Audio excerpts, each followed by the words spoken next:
अस्सलामुअलैकुम वरहमतुल्लाहि वबरकातुहू। उम्मीद करता हूँ कि आप तमाम अहबाब खैर व आफ़ियत से होंगे। मैं मोहम्मद सकलैन, आपका इंग्लिश इंस्ट्रक्टर। आज हम इस लेक्चर के अंदर सेवन्थ क्लास की इंग्लिश का सेवन्थ क्लास की इंग्लिश की रिव्यू एक्सरसाइज 1 करने जा रहे हैं। तो इस एक्सरसाइज के अंदर हमारे पास क्वेश्चन नंबर 1 है, turn this statement into rhetorical question. हमारे पास कुछ क्वेश्चन दिए गए हैं, हमने उनको रिटोरिकल क्वेश्चन के अंदर कन्वर्ट करना है। ठीक है। अच्छा, मैं आपको रिटोरिकल क्वेश्चन की थोड़ी सी डेफिनेशन बता देता हूँ। It is use to emphasize a point और just to get audience thinking और इन्फ्लुएंस। रिटोरिकल क्वेश्चन ऐसे क्वेश्चन होते हैं जो किसी बात पर ज़्यादा जोर देने के लिए या फिर अपने ऑडियंस की, ठीक है, जो रीडर होता है वो अपने ऑडियंस की तवज्जो हासिल करने के लिए जो स्टेटमेंट देता है उसे हम क्या कहते हैं, रिटोरिकल क्वेश्चन कहते हैं। ठीक है। For example, are you stupid, are you kidding. तो इस तरह के जो हम डेली लाइफ के अंदर जो जुमले इस्तेमाल करते हैं वो क्या होते हैं, रिटोरिकल क्वेश्चन होते हैं। तो यहाँ पर भी हमारे पास कुछ स्टेटमेंट दी गई हैं, हमने इनको रिटोरिकल क्वेश्चन के अंदर कन्वर्ट करना है। तो हमारे पास फर्स्ट पे है, you should visit the Lahore fort. अब फोर्ट किसे कहते हैं, किलों को कहते हैं। You should visit the Lahore fort, क्या आप लाहौर के किले की सैर करेंगे। तो इसको जब हमने रिटोरिकल क्वेश्चन के अंदर कन्वर्ट किया तो इसकी कुछ इस तरह स्टेटमेंट बनी, should not you visit the Lahore fort. अब देखिए, उसी बात पर थोड़ी सी ज़्यादा हमने क्या किया, जोर डाला है। This is the best school ever. तो इसको हमने रिटोरिकल क्वेश्चन के अंदर किस तरह तब्दील किया है, is not this the best school ever, क्या ये स्कूल हमेशा के लिए अच्छा नहीं है। बात वही है, लेकिन हम अपने ऑडियंस की, अपने जो रीडर हैं उनकी तवज्जो गेन करने के लिए हम उस बात पर थोड़ा सा ज़्यादा ज़ोर देते हैं। उसके बाद everybody wants to go to the Jinnah garden. तो does not everybody want to go to the Jinnah garden. उसके बाद you can recycle tins plastic and glass, can not you recycle tins plastic and glass. उसके बाद if you love language then try a reputable institute, यानी कि अगर आप language से मोहब्बत करते हैं, ठीक है, फिर आप एक इदारा बना लें, अच्छा इदारा बना लें। You can make a reputable institute of language. If you want to know more visit our information desk, you can visit our information desk. उसके बाद you should try this formula as per my advice, you should not you try this formula as per my advice. If you love traveling, there are plenty of trips on offer, there are plenty of offer for traveling.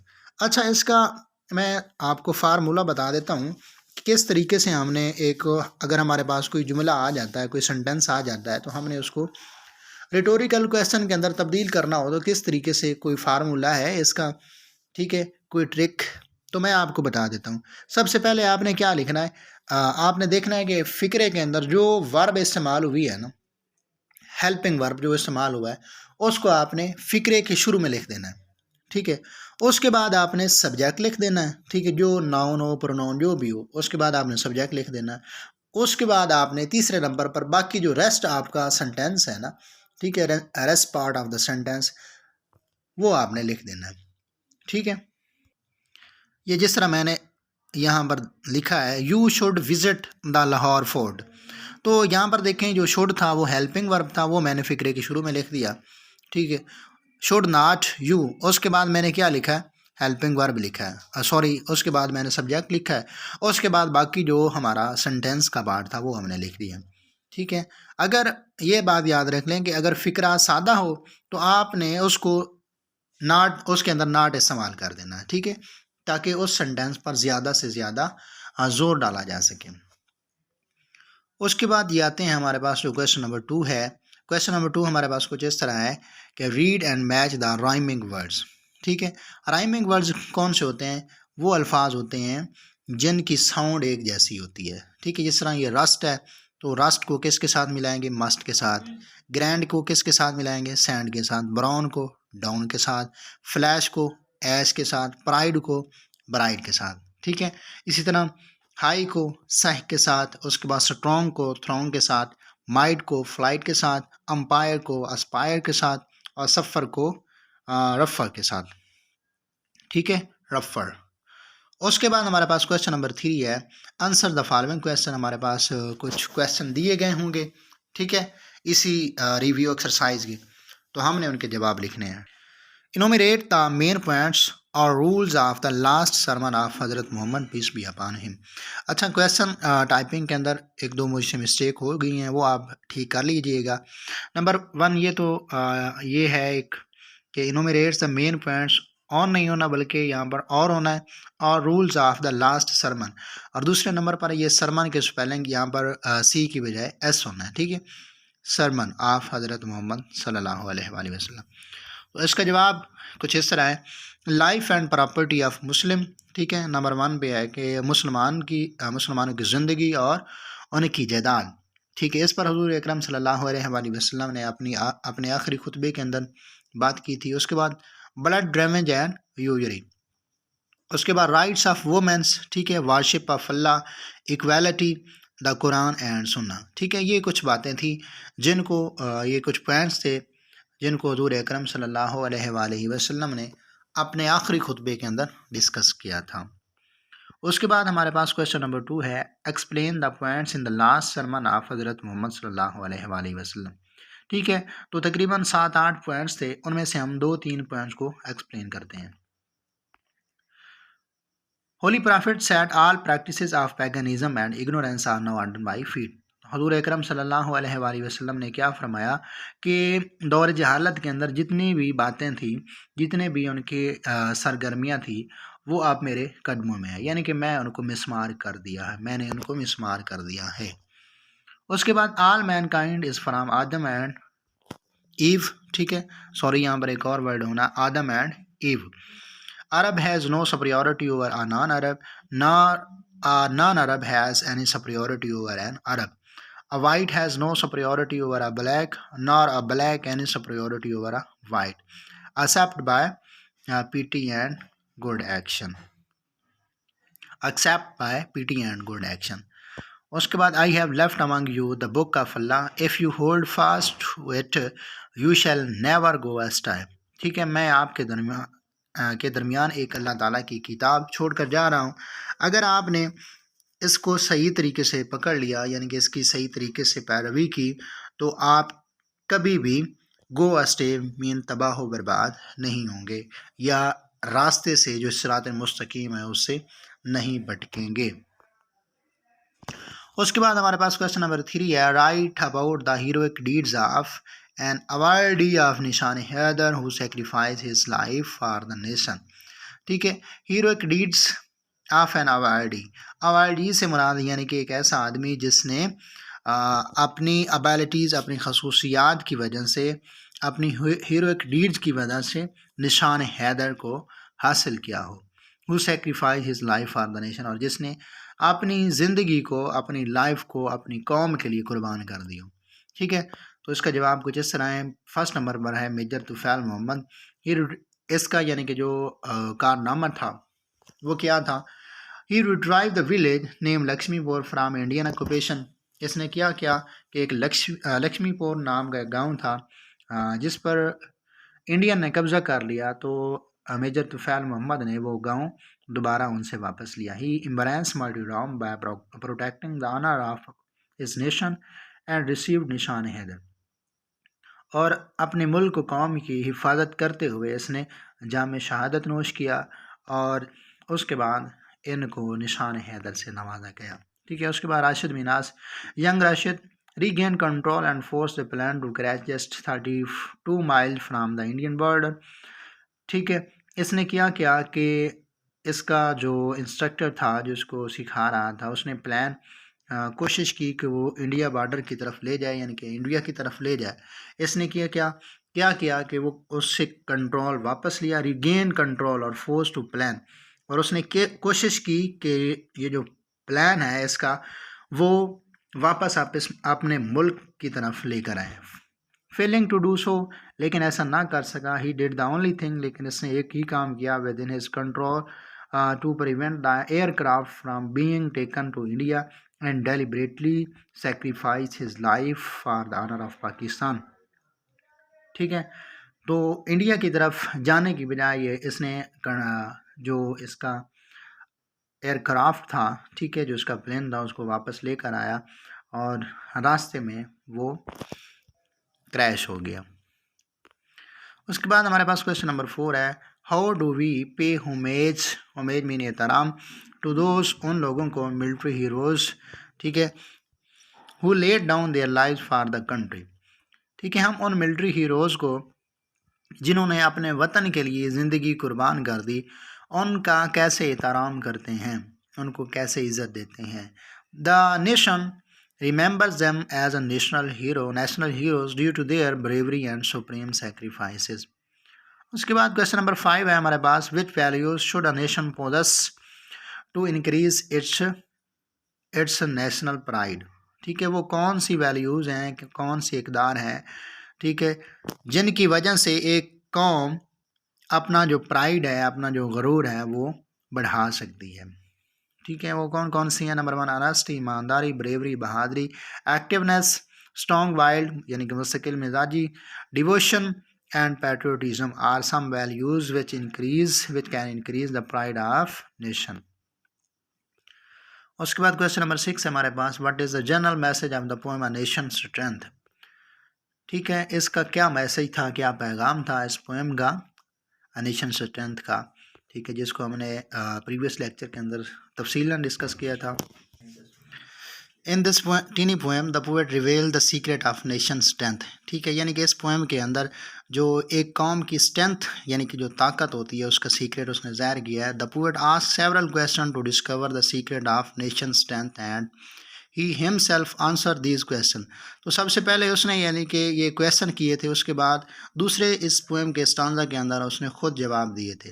He says that the strength of nation lies not in wealth. वो कहता है कि जो कौम की ताकत होती है, ठीक है, नेशन की जो हिम्मत होती है, lies not in the wealth, वो दौलत में मौजूद नहीं है, पावर एंड प्राइड, और ना ही ताकत में एंड प्राइड, ना ही गरूर में, but in its patriotic and determined man. वो किस में मौजूद है, वो पैट्रियाटिक क्वालिटीज़ में मौजूद है। उसके बाद हमारे पास क्वेश्चन नंबर 4 है, match each words with the relevant meaning. First word हमारे पास है sermon. Sermon mean an address on a religious subject, यानी किसी मजहबी सब्जेक्ट पर कोई खिताब देना। उसके बाद चेस्टाइज, चेस्टाइज मीन सज़ा देना, to punish. Wounded mean injured by a weapon, weapon यानी कि किसी वेपन आला के साथ किसी को ज़ख्मी करना। उसके बाद मिशन, मिशन क्या होता है, गोल या फिर ऑब्जेक्टिव। उसके बाद वेलर, वेलर किसे कहते हैं, बहादुरी को, ग्रेट करेज को। Reverence, reverence mean great respect and admiration. Sword, sword किसे कहते हैं, a weapon, great respect and admiration. उसके बाद लस्टर, लस्टर किसे कहते हैं, चमक को, ग्लोरी और डिस्टिंक्शन। उसके बाद नेक्स्ट क्वेश्चन है हमारे पास question number 5, read aloud each word and underline the silent letter. हमारे पास कुछ वर्ड दिए गए हैं, इनके हमने साइलेंट जो लेटर हैं वो देखने हैं। यहाँ पर राइट, राइट का डब्ल्यू जो है वो साइलेंट है, इसको हम राइट पर बोलते हैं। उसके बाद क्लाइम, क्लाइम यानी कि क्लाइंब नहीं बोलते बल्कि क्या बोलते हैं, क्लाइम बोलते हैं। हो का डब्ल्यू साइलेंट है। लैम, लैम का यानी कि बी इसको नहीं बोलना, लैम्ब नहीं बोलना बल्कि क्या बोलना है, लैम। उसके बाद थम, थम्ब नहीं बोलना, थम बोलना है। उसके बाद नोब, कनोब नहीं बोलना है बल्कि क्या बोलना है, कि यहाँ पर साइलेंट है, यहाँ पर इसको क्या बोलना है, नो बोलना। उसके बाद डाउट, यहाँ पर बी साइलेंट है। उसके बाद डेट, यहाँ इसको बी डेप्ट नहीं बोलना बल्कि डेट बोलना है। उसके बाद ये सेंट, CENT सेंट, यहाँ पर एस साइलेंट है। उसके बाद डिज़ाइन, ठीक है, ये यहाँ पर जी साइलेंट है। उसके बाद यहाँ पर हेम है, ठीक है, हेमन नहीं है बल्कि क्या है, हेम है, HYM हेम। उसके बाद ब्रेथ, BRATHE, ठीक है, यहाँ पर जो ई है वो साइलेंट है, ब्रीथ नहीं है, ब्रेथ, ब्रेथ। उसके बाद अपास्टल, अपासल, अपासल, नाटा अपास्टल, अपोसल। उसके बाद ये सोड है, यहाँ पर इसका जो डब्ल्यू है वो साइलेंट है, सोड, नाटा स्वॉर्ड, सोड। उसके बाद एज, EDGE, एज। उसके तो यहाँ पर ये मिस्टेक हो गई है, यहाँ पर डी साइलेंट होना था, जी नहीं। क्या बोलेंगे इसको? एज बोलेंगे, एज नहीं हो, एज। उसके बाद सैंडविच नहीं होना बल्कि सैंडविच, सैंडविच। उसके बाद नेक्स्ट हमारे पास है vocabulary and grammar. Question number 6 है count the syllables of the following words, use a mark to show division. ठीक है, हमारे पास कुछ वर्ड दिए गए हैं, इनको हमने इनके सेलिबल जो हैं वो देखने हैं और दूसरे नंबर पर हमने ये बताना है कि इनके अंदर कितने सेलिबल हैं। तो फर्स्ट पे है टेम्पटिंग। ठीक है, टेम्पटिंग, तो इसके अंदर कितने सेलिबल हैं? 2 सेलिबल हैं। उसके बाद किंगडम, किंग और डम, इसके अंदर भी 2 सेलिबल हैं। उसके बाद सिंकिंग। ठीक है, सिंकिंग के भी 2 सेलिबल हैं, एक सिन और किंग। बटरफ्लाई, बटरफ्लाई के 3 सेलिबल हैं, बटर और फ्लाई। ठीक है, उसके बाद एलिफेंट, ई ली, यानी कि यहाँ पर जो सेलिबल होते हैं वो उनका हम कैसे अंदाज़ा लगा सकते हैं? जो वर्ड वावल की साउंड दे रहा हो तो वो एक अलग सेलिबल होता है। उसके बाद क्वेश्चन नंबर 7 है स्ट्रॉबेरी, स्ट्री, बर और री, इसके अंदर भी 3 सेलिबल हैं। सिस्टर, सिस्टर के 2 सेलिबल हैं। फैमिली, फैमिली, इसके 3 सेलिबल हैं। विंटर, विंटर के 2 सेलिबल हैं। और फॉर एवर के 3 सेलिबल हैं। उसके बाद क्वेश्चन नंबर 7 है हमारे पास put in an apostrophe where needed. ठीक है, अपोस्ट्रोफी क्या होता है? अपोस्ट्रोफी से यानी कि एक साइन होता है जिसकी मदद से हम किसी भी चीज़ की पोजेशन को ज़ाहिर करते हैं, मलकियत को ज़ाहिर करते हैं। The baby toy. ठीक है, इसकी हम अपोस्ट्रोफी कैसे यूज़ कर सकते हैं? बेबी के बाद हम अपोस्ट्रोफी यूज़ करके उसके बाद एस लगा लेते हैं, तो क्या बन जाएगा? ये यानी कि जो खिलौने हैं किन के हैं? बच्चों के हैं। द बेबी इज़ टॉय, तो ये टॉय किसकी मलकियत में है? बेबी की। द टीचर बुक, तो टीचर्स बुक। ठीक है, तो टीचर के बाद अपोस्ट्रोफी यूज़ किया। Pakistan economy, Pakistan's economy. उसके बाद फ्रेंड्स पेरेंट्स, फ्रेंड्स पेरेंट्स।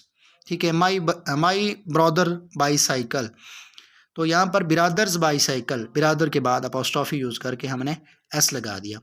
उसके बाद अर्थ सरफेस, तो यहाँ पर अर्थ सरफेस। उसके बाद Solomon wisdom, सोलोमान्स wisdom. Students card, तो स्टूडेंट के बाद अपोस्ट्रोफी यूज़ की, एस लगा दिया, स्टूडेंट्स कार्ड। ही इज़, तो इसके क्या बनेगा? He is. उसके बाद हमारे पास क्वेश्चन नंबर 8 है identify the type of sentence below. हमारे पास ये कुछ दिए गए, हमने यहाँ पर देखना है कि ये किस टाइप का सेंटेंस है। नंबर 1 है call me when you get home from college, तो ये कौन सा सेंटेंस है? इम्पेरेटिव सेंटेंस, यानी कि हुक्मिया सेंटेंस है। आई लाइक ऑमलेट्स, तो ये कौन सा है? Exclamatory sentence. ये क्या बता रहा है? एक फीलिंग बता रहा है, इमोशन को बता रहा है। उसके बाद क्वेश्चन नंबर 3 है हमारे पास why did the dog begin to bark, ये कौन सा है? एंड पर सवाली निशान लगाया गया, तो ये इंटेरोगेटिव सेंटेंस है। उसके बाद हमारे पास 4th नंबर पर है the old man told me a story, ये डेकोरेटिव सेंटेंस है। उसके बाद 5 है may I have this book. ठीक है, ये भी कौन सा है? एक्सक्लेमेटरी सेंटेंस है, may I have this book. Thank you very much.